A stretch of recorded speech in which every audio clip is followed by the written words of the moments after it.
Assalamualaikum warahmatullahi wabarakatuh. Perkenalkan, kami dari kelompok 9 yang beranggotakan Sevia Ayu Dwi dengan NIM 20010060004, Sylvia Dekalid Zahra dengan NIM 20010060018, serta saya sendiri, Salsabila Nur Anissa dengan NIM 20010060007. Pada kesempatan kali ini, kami akan mempresentasikan hasil diskusi kami mengenai Muhammadiyah sebagai gerakan pendidikan.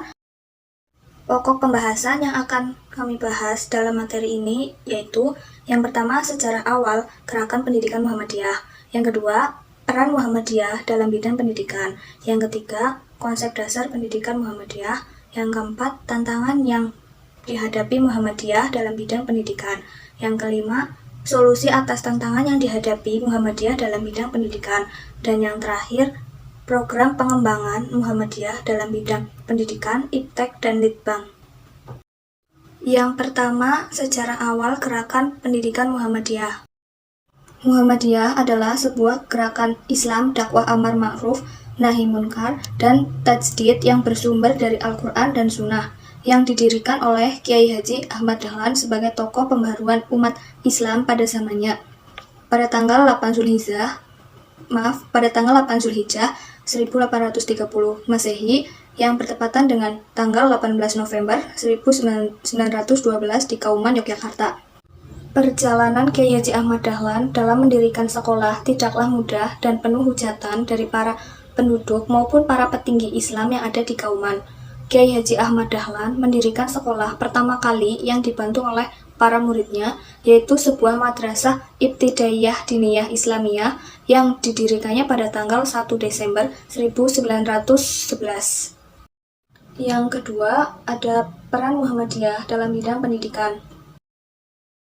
Dalam dunia pendidikan, Muhammadiyah telah melakukan aktivitasnya dalam bentuk mendirikan madrasah-madrasah dan pesantren dengan memasukkan kurikulum pendidikan dan pengajaran ilmu pengetahuan umum dan modern. Mendirikan sekolah-sekolah umum dengan memasukkan kurikulum keislaman dan kemuhammadiyahan. Lembaga pendidikan yang didirikan di atas dikelola dalam bentuk amal usaha dengan penyelenggaraannya dibentuk sebuah majelis dengan nama Majelis Pendidikan Dasar dan Menengah. Secara vertikal mulai dari pimpinan pusat sampai ke pimpinan cabang. Konsep dasar pendidikan Muhammadiyah. Yang pertama ada tujuan pendidikan. Tujuan pendidikan Islam tidak terlepas dari tujuan hidup manusia dalam Islam, yaitu untuk menciptakan pribadi-pribadi hamba Allah yang selalu bertakwa kepadanya dan dapat mencapai kehidupan yang berbahagia di dunia dan akhirat. Tujuan pendidikan yang digagas Kiai Haji Ahmad Dahlan adalah lahirnya manusia-manusia baru yang mampu tampil sebagai ulama-ulama intelek atau intelek ulama. Yang kedua ada pendidik. Pengertian pendidik menurut Muhammadiyah yaitu pendidik atau guru adalah setiap orang yang merasa bertanggung jawab atas perkembangan anak didik dan mempunyai tanggung jawab menunaikan amanat vertikal atau Allah dan horizontal atau kemanusiaan. Menurut Muhammadiyah, secara umum syarat menjadi seorang pendidik yaitu harus memiliki ilmu, memiliki kemampuan dalam ilmu jiwa, harus memiliki akhlak teladan dalam kelasnya bahkan dalam kehidupan sehari-harinya. Yang ketiga, peserta didik. Peserta didik atau disebut juga mutorobi hakikatnya adalah orang yang memerlukan bimbingan. Menurut Muhammadiyah, peserta didik merupakan bahan mentah atau objek dalam proses transformasi pendidikan. Dengan demikian, maka anak didik merupakan suatu objek yang akan menerima transformasi pendidikan dan sebagai objek yang akan menerima transformasi harus mempunyai syarat sebagai pelajar yang baik. Yang keempat ada kurikulum. Kurikulum yang digunakan di Muhammadiyah merupakan kurikulum gabungan antara kurikulum pelajaran pesantren dengan kurikulum modern dengan mempelajari ilmu-ilmu dalam bidang umum. Adapun materi yang disajikan di pendidikan Muhammadiyah yaitu akidah, akhlak, hablum minallah, hablum minannas, bahasa, dan tarikh. Yang kelima ada metode. Metodikan Islam tradisional dikenal metode sorogan dan weton. Maka di lembaga pendidikan klasikal seperti yang dipraktekkan oleh Muhammadiyah, metode pengajaran yang demikian tidak diterapkan lagi. Di Muhammadiyah, murid tidak lagi hanya menerima dengan kritis dan dengan perbandingan, terutama bagi kitab fikih yang mengajarkan pendapat mujtahid tertentu. Adapun metode yang digunakan di Muhammadiyah yaitu metode ceramah, diskusi, tanya jawab, pemberian tugas, metode kerja kelompok, demonstrasi, latihan sosiodrama, metode karya wisata, atau belajar di alam. Yang selanjutnya ada tantangan yang dihadapi Muhammadiyah dalam bidang pendidikan. Yang pertama ada masalah kualitas pendidikan. Perkembangan amal usaha Muhammadiyah khususnya dalam bidang pendidikan yang sangat pesat secara kuantitatif belum diimbangi peningkatan kualitas yang sepadan, sehingga sampai batas tertentu kurang memiliki daya saing yang tinggi, serta kurang memberikan sumbangan yang lebih luas dan inovatif bagi pengembangan kemajuan umat dan bangsa. Bahwa amal usaha Muhammadiyah dalam hal kualitas mengalami dua masalah sekaligus, yaitu pertama terlambatnya pertumbuhan kualitas dibandingkan dengan penambahan jumlah yang spektakuler. Kedua, tidak meratanya pengembangan mutu lembaga pendidikan. Yang kedua ada permasalahan profesionalisme guru. Salah satu komponen penting dalam kegiatan pendidikan dan proses pembelajaran adalah pendidik atau guru. Betapapun kemajuan teknologi telah menyediakan berbagai ragam alat bantu untuk meningkatkan efektivitas proses pembelajaran, namun posisi guru tidak sepenuhnya dapat tergantikan. Yang ketiga ada masalah kebudayaan atau akulturasi.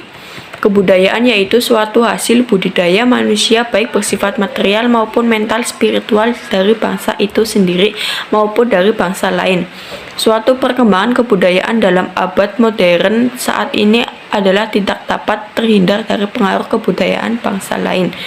Kondisi demikian menyebabkan timbulnya proses akulturasi yaitu pertukaran dan saling berbaurnya antara kebudayaan yang satu dengan yang lain. Oleh karena itu, hal ini merupakan tantangan bagi pendidikan Islam untuk memfilter budaya-budaya yang negatif yang diakibatkan oleh pengaruh budaya-budaya Barat. Yang keempat ada permasalahan strategi pembelajaran. Menurut Suyanto, era globalisasi dewasa ini mempunyai pengaruh yang sangat signifikan terhadap pola pembelajaran yang mampu memberdayakan para peserta didik. Tuntutan global telah mengubah paradigma pembelajaran dari paradigma pembelajaran tradisional ke paradigma pembelajaran baru. Dewasa ini terdapat tuntutan pergeseran paradigma pembelajaran dari model tradisional ke arah model baru. Namun, kenyataannya menunjukkan praktek pembelajaran lebih banyak menerapkan strategi pembelajaran tradisional dari pembelajaran baru. Hal ini agaknya berkaitan erat dengan rendahnya profesionalisme guru. Yang kelima ada masalah kemajuan ilmu pengetahuan dan teknologi. Dampak positif daripada kemajuan teknologi sampai kini adalah bersifat fasilitatif atau memudahkan. Dampak negatif dari teknologi modern telah mulai menampakkan diri di depan mata kita, yaitu pada prinsipnya melemahkan daya mental, spiritual, atau jiwa yang sedang tumbuh berkembang dalam berbagai bentuk penampilannya. Pengaruh negatif dari teknologi elektronik dan informatika dapat melemahkan fungsi-fungsi kejiwaan lainnya seperti kecerdasan pikiran, ingatan, kemauan, dan perasaan emosi diperlemah kemampuan aktualnya dengan alat-alat teknologi elektronis dan informatika. Yang keenam, tantangan era globalisasi terhadap pendidikan agama Islam di antaranya krisis moral. Melalui tayangan acara-acara di media elektronik dan media massa lainnya yang menyuguhkan pergaulan bebas, seks bebas, konsumsi alkohol dan narkotika, perselingkuhan, pornografi, kekerasan liar, dan lain-lain. Hal ini akan berimbas pada perubahan negatif generasi muda seperti tawuran, pemerkosaan, hamil di luar nikah, penjambretan, pencopetan, penodongan, pembunuhan oleh pelajar, malas belajar, dan tidak punya integritas dan krisis akhlak lainnya. Yang ketujuh, dampak negatif dari era globalisasi adalah krisis kepribadian. Di era globalisasi sekarang ini, bangsa Indonesia sedang mengalami sebuah perubahan yang besar di segala sektor. Dengan kemajuan teknologi dan informasi seperti televisi, komputer, internet, media cetak, dan elektronik mengakibatkan bangsa Indonesia dapat dengan mudah mengakses informasi, baik dari dalam negeri maupun luar negeri. Selain itu, dengan kemajuan ilmu pengetahuan dan teknologi juga dapat menimbulkan kemerosotan norma-norma dalam kehidupan bermasyarakat, kebobrokan akhlak, perilaku, serta bentuk penyimpangan lainnya yang kini telah merebak dalam masyarakat Indonesia khususnya generasi muda. Dalam hal ini, pelajar atau mahasiswa, mereka lebih mementingkan urusan duniawi daripada urusan akhirat. Salah satu cara mengatasinya adalah melalui pendidikan. Dalam hal ini, pendidikan kemuhammadiyahan. Dengan kemuhammadiyahan, tampak-tampak buruk dari kemajuan ilmu pengetahuan dan teknologi bisa diminimalisir. Jadi, ini dapat disimpulkan bahwa kemajuan ilmu pengetahuan dan teknologi yang begitu cepat telah memberikan dampak-dampak bagi kehidupan kita, baik itu dampak positif maupun dampak negatif. Dampak tersebut menyebabkan bangsa Indonesia melakukan banyak penyimpangan. Di dalam pendidikan, kemuhammadiyahan adalah salah satu upaya yang diperlukan. Kemuhammadiyah berperan aktif untuk mengelola dan memanage dampak-dampak buruk yang disebabkan oleh kemajuan ilmu pengetahuan dan teknologi menjadi minimalisir. Yang selanjutnya yaitu solusi dan tantangan yang dihadapi Muhammadiyah dalam bidang pendidikan. Suatu tantangan yang harus dihadapi oleh Muhammadiyah dalam bidang pendidikan diantaranya tidak mencerminkan homogenitas, intensitas, maupun paham-paham persepsi keagamaannya. Untuk menanggapi permasalahan tersebut, maka Muhammadiyah melakukan upaya kembali, yaitu Muhammadiyah sebagai gerakan yang bergerak dalam bidang pendidikan. Sehingga Muhammadiyah merumuskan ide dasar Muhammadiyah sebagai mantra keimanan dan ketakwaan. Dalam aspek pengembangan dan pengelolaan dilakukan penyegaran dan perubahan orientasi, meliputi dari orientasi status ke orientasi kompetisi, dari orientasi input ke output, dari orientasi kekinian ke orientasi masa depan, dari orientasi kuantitatif ke orientasi kualitatif, dari orientasi kepemimpinan individu ke orientasi sistem, dari orientasi ketergantungan ke orientasi kemandirian, dan dari orientasi fisik ke orientasi nilai. Untuk mengatasi persoalan proses pembelajaran, Muhammadiyah mampu mengaktualisasi sebagai sekolah Islam yang berdiri di era globalisasi. Diperlukan proses pembelajaran yang sesuai dengan perkembangan ilmu pengetahuan dan teknologi, serta turut menyadari siswa atas kebesaran Allah Subhanahu wa Ta'ala. Terdapat tantangan lain dalam bidang pendidikan, yaitu berkurangnya profesionalitas guru. Muhammadiyah tentu segera mengatasi permasalahan tersebut agar dapat menghindari dampak negatif yang ditimbulkan. Muhammadiyah terus mengembangkan materi al-Islam kemuhammadiyahan yang diharapkan dapat menjadi pencerahan bagi pelajar Muhammadiyah. Yang terakhir yaitu program pengembangan Muhammadiyah dalam bidang pendidikan, ilmu pengetahuan dan teknologi, dan penelitian dan pengembangan. Muhammadiyah menetapkan program kerja bidang pendidikan yang terdapat dalam Tanwis Keputusan Muktamar 1 Abad Muhammadiyah yang isinya sebagai berikut. Yang pertama, visi pengembangan.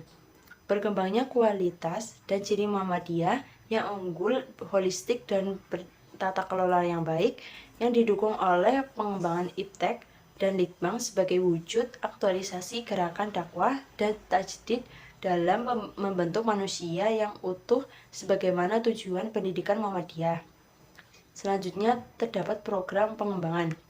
Mengembangkan sistem pendidikan Muhammadiyah yang holistik atau menyeluruh sebagai kelanjutan dari konsep blueprint pendidikan Muhammadiyah menuju pencapaian pendidikan yang unggul dan utama di masa depan. Yang kedua, menyusun roadmap keunggulan pendidikan Muhammadiyah baik di tingkat dasar maupun menengah, maupun perguruan tinggi dan berbagai aspeknya, termasuk pemetaan sumber daya insani, pusat-pusat keunggulan, fasilitas, tata kelola, kepemimpinan, dan lain-lain yang mendukung pengetahuan, kualitas, atau keunggulan pendidikan Muhammadiyah di tengah persaingan yang tinggi. Yang selanjutnya, meningkatkan peran dan fungsi Muhammadiyah sebagai lembaga pelayanan masyarakat dan membuka serta memperluas akses dan kesempatan bagi seluruh masyarakat tanpa memandang suku, bangsa, agama, dan kelas sosial untuk memperoleh pendidikan yang bermakna bagi diri, keluarga, dan masyarakat. Selanjutnya, mengembangkan model-model pendidikan al-Islam dan kemuhammadiyahan di seluruh jenjang pendidikan yang memberikan pencerahan paham Islam dan komitmen gerakan Muhammadiyah yang berkemajuan. Dan terakhir, mengembangkan kualitas kepemimpinan, tata kelola termasuk tata kelola keuangan, peraturan-peraturan yang terpadu dan standar, pemanfaatan IT, penjaminan mutu, dan berbagai aspek penting lainnya yang mendukung pengembangan keunggulan pendidikan Muhammadiyah ditingkatkan di tingkat perguruan tinggi maupun dasar dan menengah. Sekian presentasi dari kelompok kami, kurang lebihnya mohon maaf. Billahi taufiq wal hidayah. Wassalamualaikum warahmatullahi wabarakatuh.